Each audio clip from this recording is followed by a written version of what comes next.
Guys, as I told you to tune na saizi tumeenda kupatana na tajiri mtoto mwenye mipango yake ya nguo ambaye anapoteza hela nyingi sana huyu jamaa. Sijui shida yake nini. Mheshimiwa vipi? Safi kabisa.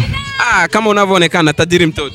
Ya tajiri, ukiona mimi ujue umeona hela. Umeona hela. Yeah. Na vipi umespend kama ngapi kununua hivi mavazi vyako vikubwa? Maana siwezi nikasema tu mavazi, mavazi.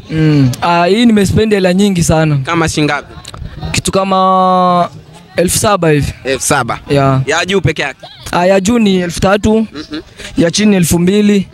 Na kiatu ni 1,500.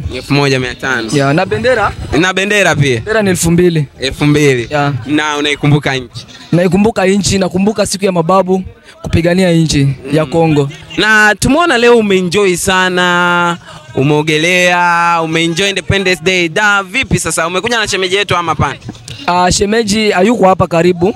Shemeji yuko Nairobi. Yuko Nairobi. Nimeamua kuja mwenyewe. Umeamua kuja mwenyewe. Yeah. Na vipi? Je, ulimwambia kuhusu kuenjoy Independence Day utakuwa mwenyewe utafeel kuwa lonely au vipi?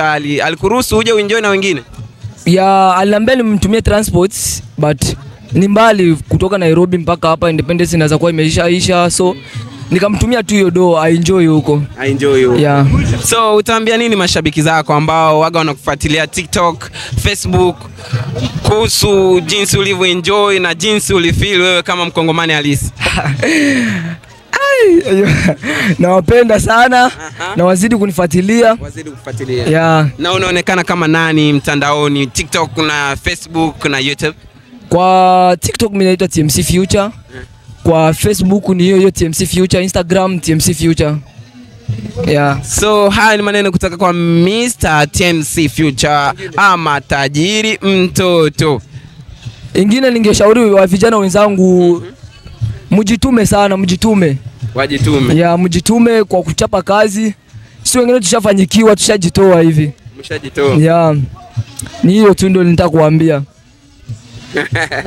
So mjitume vijana, ni kutoka kwa tajiri mtoto. Usikose kufollow, kulike na comment ili uweze kupata habari nyingi kutoka Mla Media. Asante sana.